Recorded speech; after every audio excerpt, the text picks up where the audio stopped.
నమస్తే, నేను Kavitha. Welcome to I dream news. ఎన్నికల సంఘం షెడ్యూల్ రిలీజ్ కోసం సమాయత్తమైపోయింది. అయితే ఆంధ్రప్రదేశ్లో రాజకీయాలు ఎలా ఉన్నాయి? కూటమి తర్వాత పరిస్థితులు మారాయా? స్ట్రాటజీస్, ఈక్వేషన్స్ ఎలా ఉండబోతున్నాయి? ప్రస్తుతం మనతో పాటుగా ఉన్నారు పొలిటికల్ అనలిస్ట్ ప్రకాష్ గారు. ప్రకాష్ గారు, నమస్కారం అండి. సో మొత్తానికైతే 3 పార్టీలతో ఒక పొత్తు ఏర్పడింది, పంపకాలు కూడా అయిపోయాయి. సో ఓవరాల్గా ఏపీలో సిచ్యువేషన్స్, ఒకవైపు ఏమో వైఎస్ఆర్సీపీ ఉంది, మిగతా వైపు 3 పార్టీలు కలిసి ప్రతిపక్షాలన్నీ ఒకవైపు ఉన్నాయి. సిచ్యువేషన్ ఎలా చూస్తున్నారు? ఇక్కడ రాజకీయాలను నడిపిస్తున్నది కేంద్రంలో ఉన్న బీజేపీ. వాళ్ళకి ఎంతసేపు ఏంటంటే ఆంధ్రప్రదేశ్లో అధికారంలోకి వచ్చే పరిస్థితి లేదు. పార్టీనన్నా బలోపేతం చేసుకుందామంటే ఎక్కడో 4వ స్థానంలో ఉంటారు. జనసేన తర్వాత స్థానం బీజేపీది అవుతుంది. ఒకవేళ వస్తే కాంగ్రెస్ కనుక షర్మిల టైంలో ఆమె పికప్ కాకపోయినట్టయితే 4వ స్థానానికో 5వ స్థానానికో బీజేపీ నెట్టబడుతుంది. వాళ్ళు విన్ విన్ సిచ్యువేషన్ కోసం వాళ్ళు ఇక్కడ రాజకీయాలను నడిపిస్తున్నారు. ఇంకొక పక్కన అక్కడ గ్లూమీ సిచ్యువేషనే ఉంది. కేంద్రానికి అంచనా దొరకడం లేదు. చంద్రబాబు ముఖ్యమంత్రి అవుతాడా, జగన్ ముఖ్యమంత్రి అవుతాడా, ఎవరైనా కావచ్చు. కాబట్టి వాళ్ళు బెటర్ ఏం చేశారంటే వాళ్ళు చంద్రబాబుతో అలయన్స్లోకి వచ్చారనుకోండి, ఒకవేళ అధికారంలోకి వస్తే కనుక మన వాళ్ళే ఉంటారు కదా. కాబట్టి ఎవరున్నా తన మనుషులే. పొత్తులో ఉన్నారు కాబట్టి మిత్రధర్మం, పొత్తు ధర్మం కింద వీళ్ళంతా సపోర్ట్ చేస్తారు. అంటే అల్టిమేట్గా విన్ విన్ సిచ్యువేషన్లోకి బీజేపీ ఎంటర్ అయింది. అక్కడ ఈ ఇంటర్నల్ రాజకీయాలు చూసినట్టయితే కాపులను అందరినీ అంటే ఐక్యత కాపాడంలో కానీ ఐక్యం చేయడంలో కానీ జనసేన ఆశించిన మేరకు సక్సెస్ కాలేదు. వైఎస్ జగన్ కూడా కాపుల మీద ప్రత్యేక దృష్టి పెట్టారు. ఎక్కడైతే కాపులు ఎక్కువగా ఉన్నారో, ఇప్పుడు ఉదాహరణకు అవనిగడ్డ చంద్రశేఖరరావు గారికి, డాక్టర్ చంద్రశేఖరరావు, సింహాద్రి చంద్రశేఖరరావు గారు, ఆయన మొత్తం అసలు 2 తెలుగు రాష్ట్రాల్లో కూడా క్యాన్సర్ సర్జన్గా, ఆంకాలజీ సర్జన్గా ఆయనకున్న పేరు ఎవరికి లేదు. వ్యక్తిగతంగా కూడా ఆయన నాకు 2 సార్లు సర్జరీ చేశారు. చాలా మంచి హస్తవాసి ఉన్న వ్యక్తి. ప్రతి ఒక్కరు ఆయననే ప్రిఫర్ చేస్తారు. అపోలోలో కూడా చీఫ్గా ఉండే ఆయన వద్దు మొర్రు అంటే కూడా వినకుండా ఫస్ట్ ఆయనను ఎమ్మెల్యే నిలవడమన్నారు అవనగడ్డ నుంచి. వాళ్ళ తండ్రి పాలిటిక్స్లో ఉండేది. సింహాద్రి సత్యనారాయణ గారు ఎక్స్ మినిస్టర్ కూడా ఉండే. 3-4 సార్లు ఆయన 3 సార్లు గెలిచాడు అవనగడ్డ నుంచి. ఆ కుటుంబానికి మంచి పేరుంది. కాపులల్లో ఒక వెల్ నోన్ పర్సనాలిటీ, అందరు గౌరవించే ఒక పెద్ద డాక్టర్, ఆయనను వైఎస్ఆర్ పార్టీ తన దిక్కు తెచ్చుకోగలిగింది. ఇప్పుడు ముద్రగడ పద్మనాభానికి కొన్ని ఈగో సమస్యలు ఉంటాయి. నేను ఎన్నోసార్లు మాట్లాడాను ఆయనతో కూడా. ఆయన ఏంటంటే తను ఒక సుప్రీంగా తను బిహేవ్ చేస్తాడు. అంటే ఆనాటి ప్రాబల్యం వేరు, ప్రభావం వేరు, ఈనాటిది వేరు. చాలా కాలం ఆయన ఐసోలేటెడ్గా ఉంటూ వస్తున్నారు. సో మరి జనసేన అధ్యక్షుడు ఆయనకి ఇవ్వాల్సినంత విలువ ఇవ్వలేదనో, ఇంటికి వస్తానని రాలేదనో, చిన్న చిన్న వాటికి అలిగి ఆయన దూరం అయ్యాడు. సో ఇప్పుడు కాపుల సెగ్మెంట్లోకి వైఎస్ఆర్ పార్టీ ఎప్పుడైతే దూరుతున్నదో కొంచెం జగన్ తనకు అనుకూలంగా మలుపుకుంటున్నాడు. అందులో పద్మనాభం కూడా ఒక మాట చెప్పారు, నేను సీఎం జగన్మోహన్ రెడ్డిని 2వసారి ముఖ్యమంత్రి చేయడమే లక్ష్యంగా వైఎస్ఆర్సీపీలో జాయిన్ అవుతున్నాను అనే మాట కూడా చెప్పారు ఆయన. అంటే వెనకట్లాగా కేవలం కులం బలం అనేది లేదు. ఇప్పుడు కొంత సడలుతున్నది. రాజకీయ ప్రయోజనాలు ముఖ్యమవుతున్నాయి. ఇదివరకు ఎట్లుండేదంటే ఒక 20-25 ఏళ్ళ కింద ఒక సామాజిక వర్గం ముఖ్యమంత్రి అవుతున్నాడు లేదా ముఖ్యమంత్రి ఉన్నాడు అంటే మొత్తం అతన్ని బలపరచాలి, నిలబెట్టుకోవాలి, మళ్ళీ పదవిలోకి తీసుకురావాలి, మనవాడు అనే ఫీలింగ్ ఉండేది. ఇప్పుడు అది లేదు. అంటే కేవలం నాయకులనే కాదు, కింద ప్రజల దాకా కూడా ఈ యంగ్ జనరేషన్ ఏదైతే వచ్చిందో వీళ్ళకి ఆ పట్టింపులు పెద్దగా అవన్నీ కనబడట్లేదు. అది కొంత సడలుతున్నట్టు అనిపిస్తూ ఉన్నది. దానివల్ల కూడా కొంత ఈ కుల సమీకరణలు అనేటివి వీళ్ళు ఆశించినట్టు ఉండవు. పాలనా తీరు చూసినప్పుడు ఏంటంటే అతను ప్రజలకు బాగా కనెక్ట్ అయ్యాడు జగన్. చంద్రబాబు నాయుడు ఉన్నప్పుడు నాయకుల మీద వదిలేసేవాడు. కానీ ఈయన నాయకుల మీద వదిలేయకుండా వాలంటీర్ల సిస్టమ్ పెట్టి ప్రతి పథకాన్ని కూడా నేరుగా లబ్ధిదారునికి చేర్చి ఆ అనుబంధాన్ని ఆయన రిజిస్టర్ చేయగలిగాడు. సో అక్కడ ఆ వ్యవస్థ అంతా కూడా చెక్కు చెదరకుండా ఉంది. అది జగన్కు తప్పకుండా ఒక కొండంత అండగా నిలబడుతుంది. అది దీంతో పాటుగా ఇక డబ్బులు అక్కడ కూడా తెలంగాణలో జరిగినట్టే ఎలక్షన్స్లో డబ్బుల ప్రాబల్యం కూడా బాగా ఉంటుంది. ఈ తెలుగుదేశం పార్టీలో ఏంటంటే కొంత కాన్ఫిడెన్స్ లోపం కనబడతా ఉంది. నాయకులు ఖచ్చితంగా మేము గెలుస్తామన్నంత ఆ కాన్ఫిడెన్స్ వాళ్ళ మాటలలో ధ్వనించడం లేదు.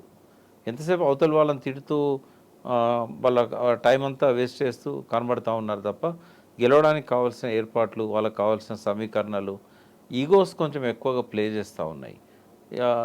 బీజేపీ పెద్దగా ప్లస్ కాకపోవచ్చు చంద్రబాబు నాయుడుకి. బట్ పవన్ కళ్యాణ్ కనుక ఆయన చాలా తక్కువ సీట్లకు కూడా ప్రిపేర్ అయ్యాడు కదా, ఆయన కనుక కాపులను కొంత తిరిగి ఐక్యం చేయగలిగితే ప్లస్ అవుతుంది, కొంత చంద్రబాబు నాయుడు ప్లస్ అవుతుంది. తెలుగుదేశంలో కూడా ఒక సెకండరీ లీడర్షిప్ లేదు. ఆయన అన్ఫిట్ అని తెలిసి కూడా లోకేష్ ఆయన ఎంకరేజ్ చేస్తున్నాడు. అదే మొదటి నుంచి ఆ పార్టీలో ఉన్న ఎర్రంనాయుడు బ్రదర్ ఉన్నాడు కదా, అచ్చెన్నాయుడు, అట్లాంటి వాళ్ళను కొంత ముందు పెట్టి దేవినేని వాళ్ళు ఇట్లా అందులో సమర్థులైన వాళ్ళు ఎంతోమంది ఉన్నారు. బట్ అక్కడ కూడా పాదయాత్ర పేరుతో లొకేషన్ ప్రాజెక్ట్ చేయడం యాక్సెప్టెన్స్ రాదు.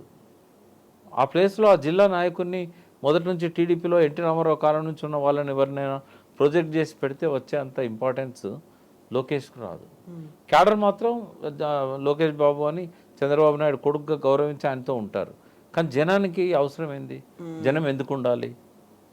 సో ఈ లోపాలన్నీ కూడా సంస్థాగతంగా టీడీపీ అధిగమించాల్సిన అవసరం ఉన్నది.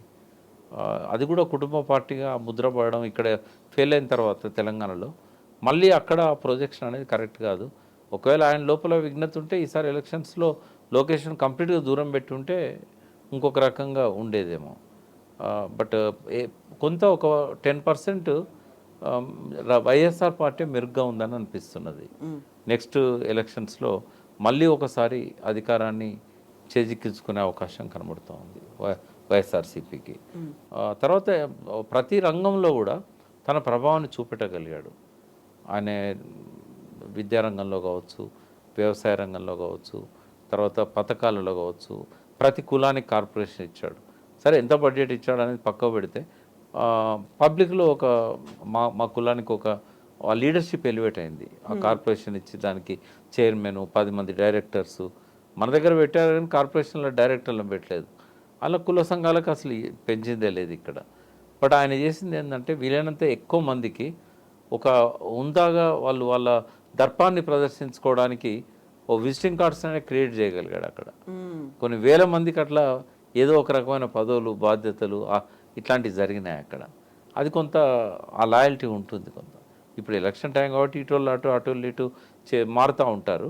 బట్ ఎంత మారినా కూడా వైఎస్ఆర్సీపీ అంత ఫెయిల్యూర్ పరిస్థితిలో అయితే లేదు. ఈసారి మళ్ళీ ఒక ఛాన్స్ ఇస్తారేమో అని అనిపిస్తూ ఉన్నది. ఇప్పుడు వై నాట్ 175 అనే నినాదంతో పాటుగా 25 పార్లమెంటు స్థానాలు మేమే గెలుచుకుంటున్నాము అనేటువంటి అంత confidence, and at the same time నా పథకాలు మీకు చేరాయి, మీకు లబ్ధి చేకూరింది అంటేనే నాకు ఓటేయండి అని అంత కాన్ఫిడెంట్గా చెప్పగలిగే ధైర్యం దేన్ని చూసి చెప్తున్నారు జగన్ అలా? అంటే ఒకటి పథకాలు అయితే ఆయన ఏదైతే చేశాడో అవి అందినాయి, కింది వరకు వెళ్ళినాయి. డైరెక్ట్ వాలంటీర్ల సిస్టమ్ ద్వారానే చాలా వరకు పోయినాయి. దుర్వినియోగం కాలేదు అవి. ఆ ధైర్యం ఉంది. బట్ ఏ పార్టీకి కూడా ఆడ కంప్లీట్ మెజారిటీ వచ్చే పరిస్థితి అంటే పార్లమెంట్లో ఇప్పుడు 25కి 25 వచ్చే పరిస్థితి ఎవరికి ఉండదు. రాయలసీమలో కొంత తెలుగుదేశం బలహీనపడింది, అది కొంత జగన్కు ప్లస్ అవుతుంది. తర్వాత ఉత్తరాంధ్రలో కూడా టీడీపీకి ఒకప్పుడు ఉన్నంత ప్రాబల్యం ఇప్పుడు కనబడతలేదు. ఎర్రంనాయుడు ఉన్న రోజుల్లో అప్పుడు లక్ష్మీపార్వతి కూడా అక్కడ పోయి గెలిచింది. అంత పరిస్థితి ఉండేది అక్కడ. అంటే అప్పుడు బాగా బ్యాక్వర్డ్ ఉండేది ఆ ఏరియా అంత, విజయనగరం, శ్రీకాకుళం, విశాఖపట్నం. ఇప్పుడు అట్లా లేదు. అక్కడ కూడా కొంచెం పోటీ తీవ్రంగానే ఉంది. జగన్ ఎక్కువ ఫోకస్ కూడా వైజాగ్ మీద పెట్టారు. వైజాగ్ మీద పెట్టాడు.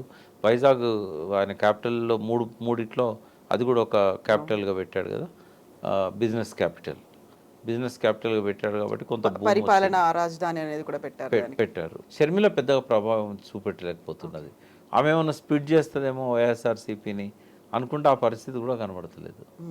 ఆమె లీడర్గా ఎందుకో అక్కడ కూడా ఎస్టాబ్లిష్ కాలేకపోతున్నది. మంచి అవకాశం వచ్చింది ఆమెకు. అక్కడ కాంగ్రెస్ పార్టీని ఆ పోయిన నాయకులందరినీ మళ్ళీ వెనక్కి తెచ్చుకొని అవసరమైతే అధిష్టానాన్ని కూడా కొంత వాళ్ళని కనెక్ట్ చేసి మళ్ళీ అప్పటి ప్రేమలు, అప్పటి కనెక్షన్స్ ఉంటాయి కాబట్టి తెచ్చుకోవాల్సి ఉండే. అది కూడా చేయట్లేదు ఆమె. ఎలక్షన్ చాలా దగ్గరలో ఉన్నాయి, బట్ వాళ్ళ ఆ చొరవ, ఆ చనువు కనబడట్లేదు. కాబట్టి ఆమె అటర్ ఫ్లాప్ అయినట్టే అక్కడ కూడా. తెలంగాణలో ఎట్లయితే విఫలమైందో అక్కడ కూడా కాంగ్రెస్కు పెద్దగా ఒనగూరేది ఏం లేదు, 4వ స్థానంలోనే ఉండిపోతుంది. ఇప్పుడు అతి కీలకమైనటువంటి కేంద్రం తీసుకొచ్చినటువంటి సిఏఏతో పాటుగా 4% రిజర్వేషన్లు, అక్కడ మైనారిటీల ఓట్లు అనేవి చాలా కీలకం ఉంటాయి. ఇప్పుడు చంద్రబాబు నాయుడు బీజేపీతో జత కట్టడంతో పాటుగా జనసేన కలిసి ఈ 3 పార్టీలకి వ్యతిరేకంగా మైనారిటీలు ఉండబోతున్నారు అనేది. మైనార్టీలు నిజంగా దిక్కులేని వాళ్ళే అయిపోతారు అక్కడ. ఎవరున్నా మళ్ళీ మోడీ విషకౌగిల్లో ఉండేవాళ్ళే. ఆయన సాగనీయడు, వాళ్ళకి ఆ ప్రయోజనాలు రావు ఎప్పటికీ. కాబట్టి ఇప్పుడైతే డైరెక్ట్ జగన్ అయితే దాన్ని మేము వ్యతిరేకిస్తున్నాము సిఏఏ ప్రతిపాదనలోనైతే చెప్పారు. మరి ఎటు వేయాలి వాళ్ళు ఓట్లు? ఇటు జగన్ ఇప్పుడు బీజేపీతో ఉన్న చంద్రబాబుకి అయితే వేయలేరు కదా. ఈ కనీసం ఈ సెగ్మెంట్ అయినా కాంగ్రెస్ ఏమన్నా కూడగట్టుకోగలిగితే బాగుండేది. వాళ్ళకి అవకాశం ఉంది కొంత కాంగ్రెస్. కానీ మైనార్టీస్ ఎప్పుడు చాలా క్యాలిక్యులేటెడ్గా ఉంటారు. వాళ్ళు ఏం చేస్తారంటే బీజేపీని ఓడించగలిగేది ఎవరు, అది ఒక్కటే ప్రశ్న వాళ్ళకి.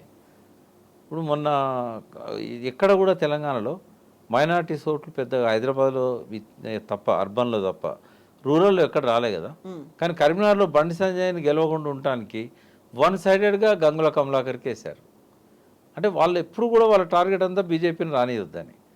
ఇక్కడైతే స్వయంగా చంద్రబాబు బీజేపీతో ఒత్తుగలిశాడు కాబట్టి అక్కడ ఓట్లు పడే అవకాశం లేదు. కాంగ్రెస్ కొంత దూకుడుగా పోయినట్టయి మైనార్టీ వాళ్ళని కలుపుకున్నట్టయితే కొంత సెక్షన్ లాయల్గా ఉండే వాళ్ళు వేస్తారు. బట్ మళ్ళీ అల్టిమేట్గా బీజేపీ చంద్రబాబు నాయుడు కూటమిని రాకుండా ఆపడానికి వాళ్ళకి దిక్కు లేదు, మళ్ళీ జగన్కే వేయాల్సిన పరిస్థితి. అట్లాగే ఉంటుంది అది. ఎస్ ప్రకాష్ గారు, థ్యాంక్ యూ సో మచ్ అండి.